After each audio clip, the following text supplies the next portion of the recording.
बहुत प्राचीन समय की बात है। एक धर्मपरायण और समृद्ध राजा था, जिसके राज्य में धन धान्य की कोई कमी नहीं थी। प्रजा सुखी थी और हर घर में लक्ष्मी माता की कृपा बनी रहती थी।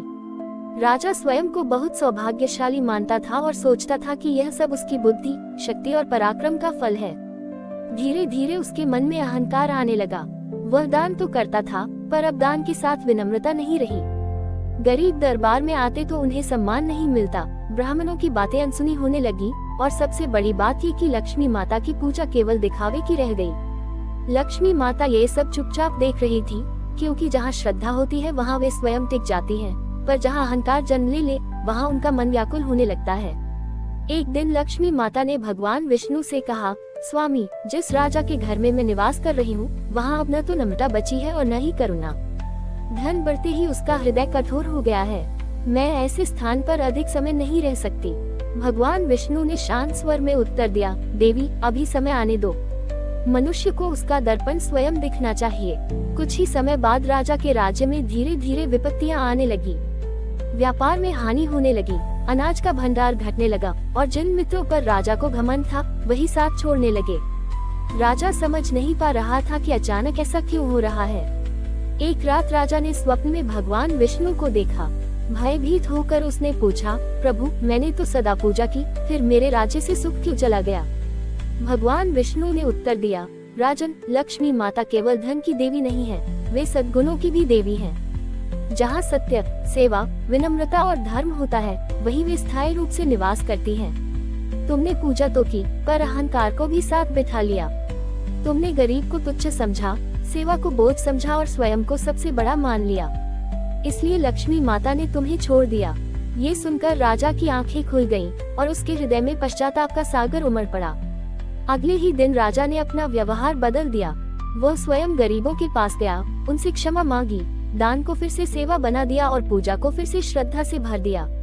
उसने समझ लिया कि धन का असली उद्देश्य संग्रह नहीं, बल्कि समाज की भलाई है।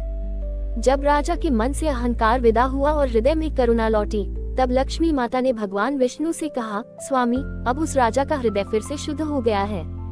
भगवान विष्णु मुस्कुराए और बोले, यही सत्य है देवी, लक्ष्मी वहीं जाती है जहां इंसान उन्हें बांधने की कोशिश नहीं करता, बल्कि अपने आचरण से आमंत्रित करता है।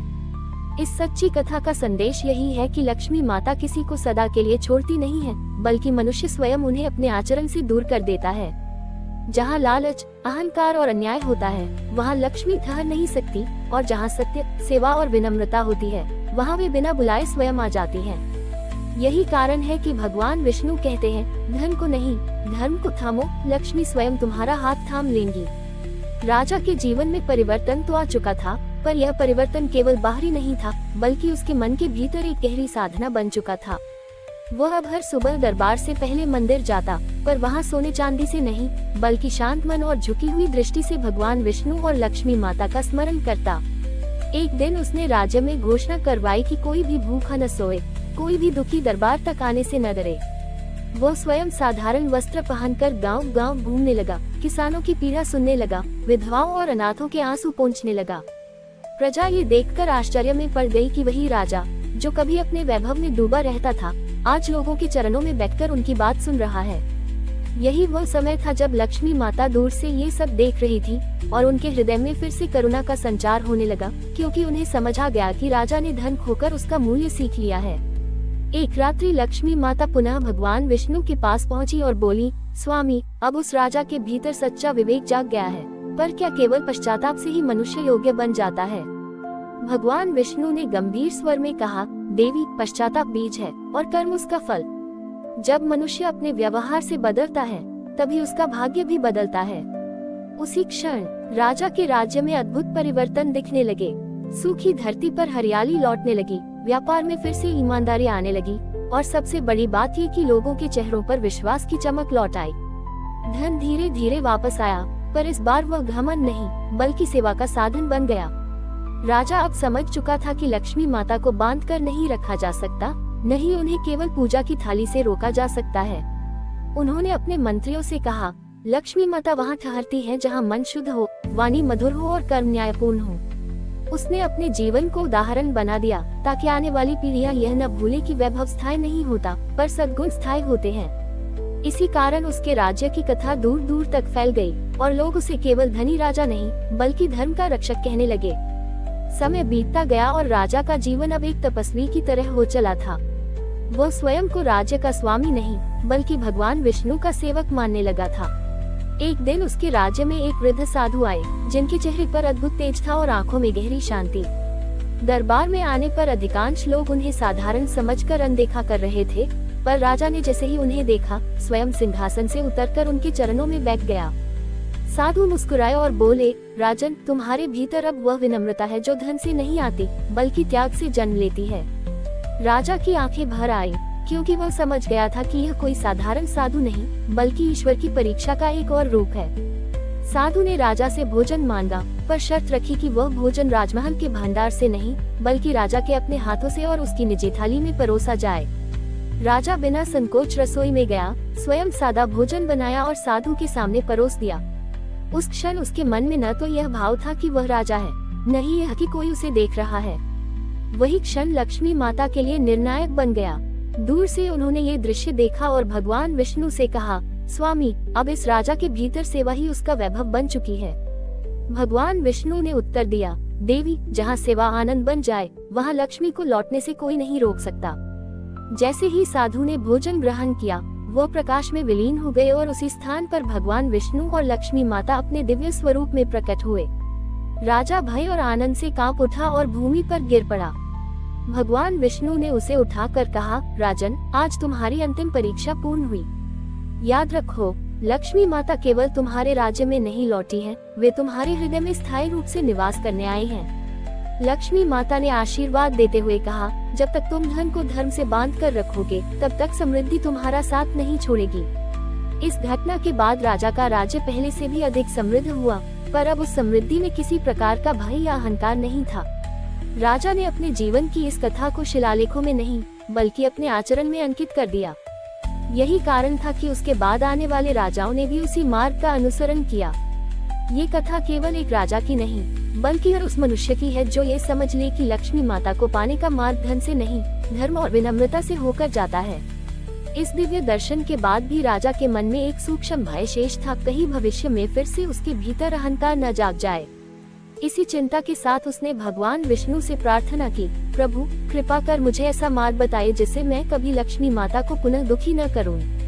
भगवान विष्णु ने गंभीर और करुण स्वर में कहा, राजन, लक्ष्मी माता केवल बाहर नहीं जाती, वे सबसे पहले मनुष्य के विचारों से विदा होती है। जिस दिन मनुष्य अपने कर्म का श्रेय स्वयं लेने लगता है, उसी दिन से उनका प्रस्थान आरंभ हो जाता है। ये वचन राजा के हृदय में गहराई से उतर गया। उसने उसी दिन ये नियम बना लिया कि राज्य में होने वाले हर अच्छे कार्य का श्रेय प्रजा, मंत्रियों और ईश्वर को दिया जाएगा और स्वयं को केवल माध्यम माना जाएगा। ये सोच उसके भीतर एक स्थायी साधना बन गई। कुछ वर्षों बाद राजा के राज्य में एक भयंकर अकाल आया। वर्षा नहीं हुई, नदियां सूखने लगी और चारों ओर हाहाकार मच गया। प्रजा भयभीत थी और मंत्रियों के मन में भी आशंका थी कि अब लक्ष्मी माता फिर से रूठ गई होंगी। पर राजा का मन स्थिर था। उसने कहा, ये संकट हमारी परीक्षा है, दंड नहीं। उसने अपने खजाने के द्वार खोल दिए, अन्न के भंडार बांट दिए और स्वयं सामान्य नागरिकों की पंक्ति में बैठकर भोजन करने लगा। उसने भगवान विष्णु का स्मरण करते हुए कहा, यदि लक्ष्मी माता जाना भी चाहे तो भी मैं धर्म का साथ नहीं छोड़ूंगा। यही वह क्षण था जब आकाश से मृदु वर्षा की पहली बूंद गिरी। प्रजा ने इसे चमत्कार कहा, पर राजा जानता था कि यह करुणा का फल है।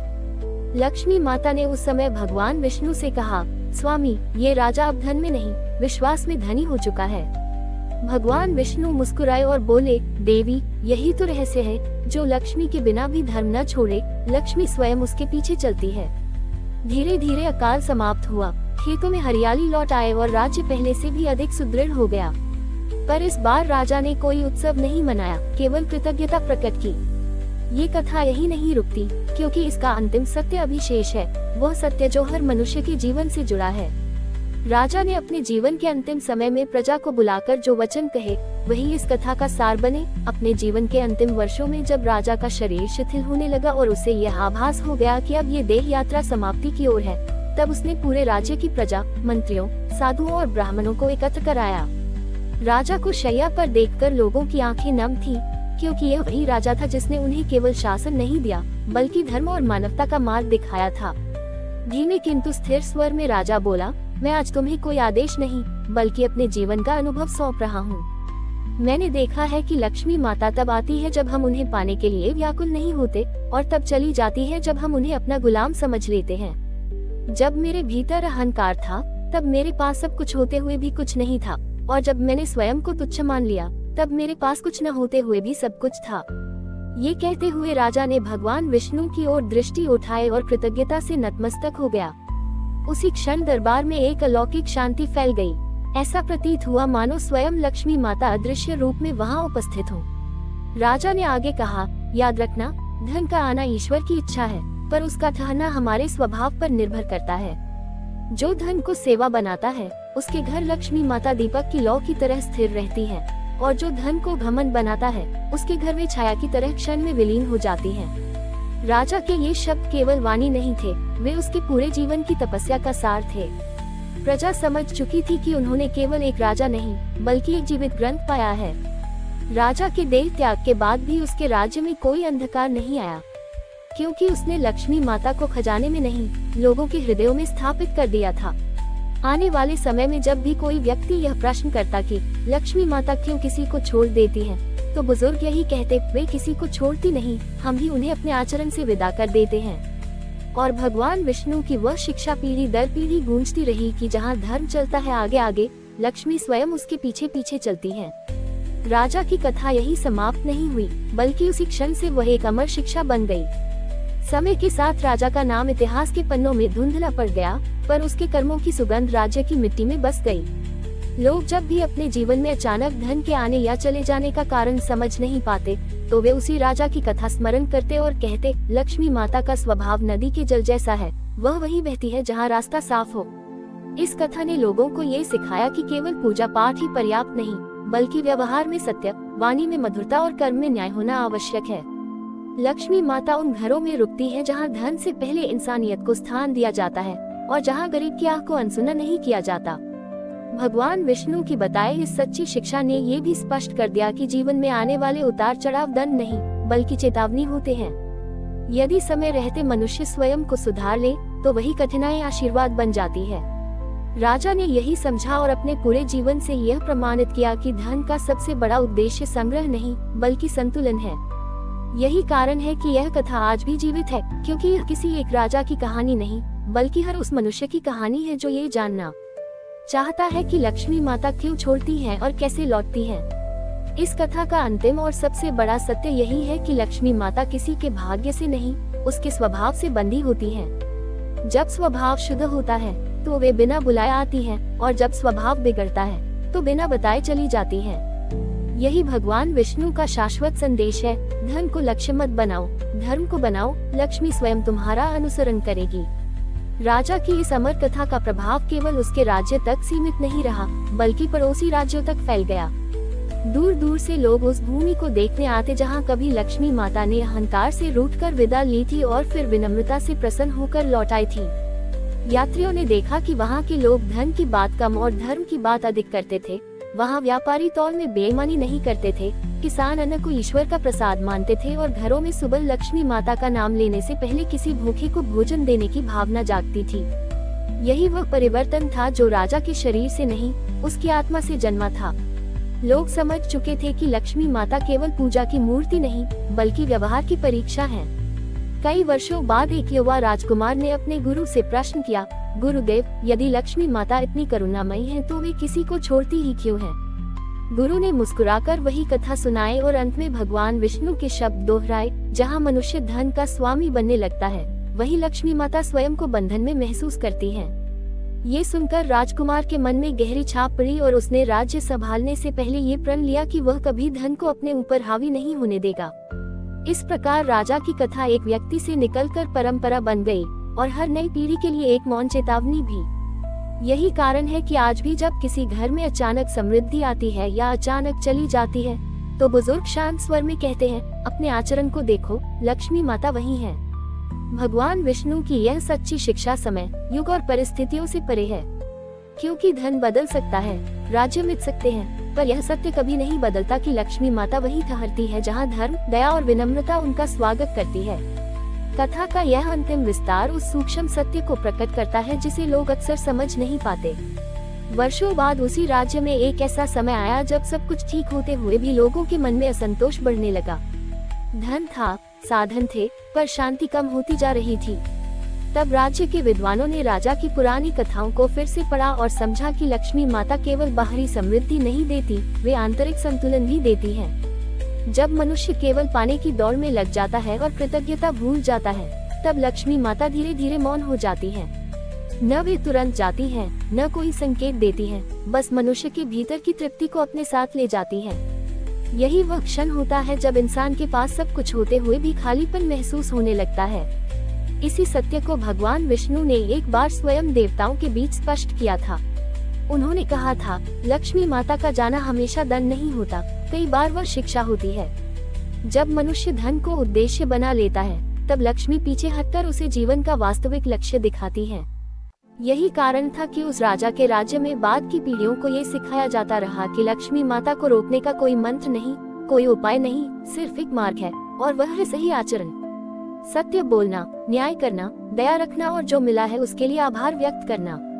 जहाँ ये चारों गुण साथ रहते हैं, वहाँ लक्ष्मी माता बिना बुलाए निवास करती हैं। अंततः इस सच्ची कथा का अंतिम और गूढ़ संदेश यही बनता है कि लक्ष्मी माता किसी व्यक्ति, घर या राज्य से कभी शत्रुता नहीं रखती। वे केवल आईना दिखाती हैं। जब आईने में स्वार्थ, अहंकार और अन्याय दिखने लगता है, तब वे स्वयं को हटा लेती हैं, और जब उसी आईने में सेवा, संतोष और धर्म दिखता है, तब वे फिर से मुस्कुराकर लौट आती हैं। भगवान विष्णु का यही शाश्वत वचन इस कथा की आत्मा है। लक्ष्मी को मत पकड़ो, अपने स्वभाव को शुद्ध करो, लक्ष्मी स्वयं तुम्हें थाम लेंगी। इसके बाद कथा एक और गहरे स्तर पर मनुष्य के जीवन से जुड़ जाती है।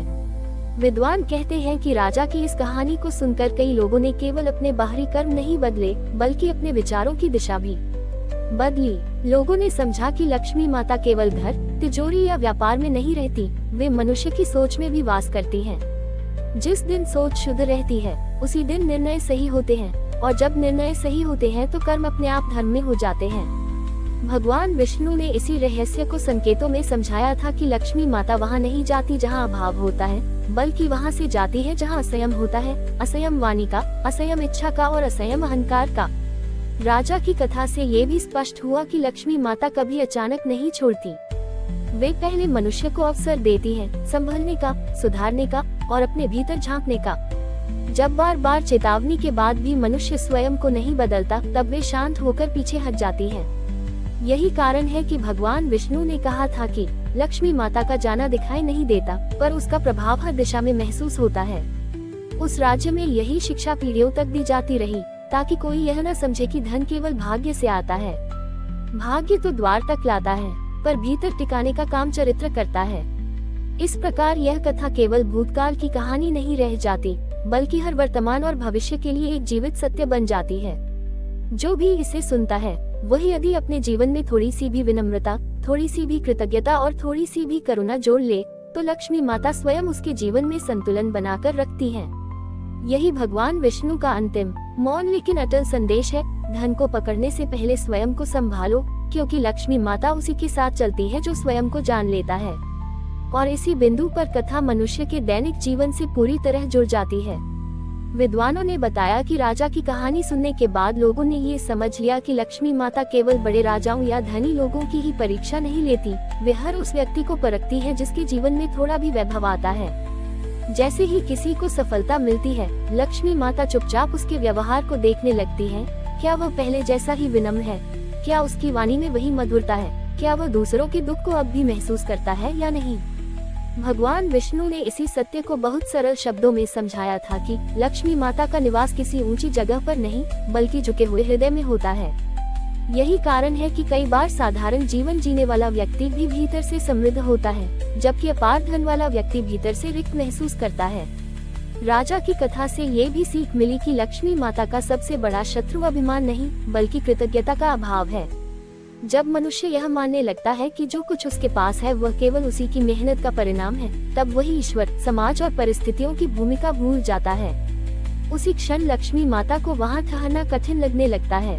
भगवान विष्णु ने कहा था कि जो व्यक्ति हर दिन थोड़ा सा भी धन्यवाद भाव रखता है, अपने अन्न के लिए, अपने श्रम के लिए, अपने अवसरों के लिए, वहाँ लक्ष्मी माता स्वयं को सुरक्षित महसूस करती हैं। राजा ने अपने जीवन से यह प्रमाणित कर दिया कि कृतज्ञता वह दीपक है जिसकी लौ से लक्ष्मी माता मार्ग पहचानती है। इस प्रकार यह कथा किसी एक अंत पर नहीं रुकती, बल्कि हर सुनने वाले के भीतर एक प्रश्न छोड़ जाती है, क्या मेरे आचरण में वह स्थान है जहाँ लक्ष्मी माता शांति से बैठ सके? यही प्रश्न इस सच्ची कथा का प्राण है और यही भगवान विष्णु का मौन उपदेश भी। जब तक ये प्रश्न जीवित है, तब तक ये कथा भी जीवित रहेगी और लक्ष्मी माता का रहस्य भी मनुष्य को स्वयं को पहचानने का अवसर देता रहेगा। अंत में यही समझ में आता है कि राजा की पूरी जीवन यात्रा किसी एक व्यक्ति की कहानी नहीं थी, बल्कि हर उस मनुष्य का दर्पण थी जो ये जानना चाहता है कि लक्ष्मी माता क्यों कभी साथ रहती है और क्यों कभी दूर हो जाती है। भगवान विष्णु ने इस कथा के माध्यम से स्पष्ट कर दिया कि लक्ष्मी माता धन का नहीं, धर्म का अनुसरण करती है। जहाँ मनुष्य का आचरण शुद्ध होता है, वहाँ वे बिना बुलाए आती है, और जहाँ अहंकार, लालच और असंतोष घर बना लेते हैं, वहाँ वे बिना शोर किए विदा हो जाती हैं। राजा ने ये सीख जीवन से सीखी जब उसने धन को अपना समझा, लक्ष्मी चली गई, और जब उसने स्वयं को धर्म का सेवक माना, लक्ष्मी स्थिर हो गई। यही इस सच्ची कथा का अंतिम सत्य है कि लक्ष्मी माता को रोका नहीं जाता, उन्हें योग्य बनाया जाता है। जो मनुष्य अपने भीतर सत्य, करुणा, कृतज्ञता और संयम को स्थान देता है, उसके जीवन में लक्ष्मी माता केवल धन नहीं, बल्कि शांति, संतुलन और संतोष के रूप में सदैव विराजमान रहती है। भगवान विष्णु का यही शाश्वत संदेश इस कथा की आत्मा है। धन जीवन का उद्देश्य नहीं, धर्म जीवन का आधार है, और जहाँ धर्म स्थिर है, वहाँ लक्ष्मी माता कभी स्थायी रूप से दूर नहीं जाती। फोल्डेड हैंड्स कथा पूर्ण। Folded hands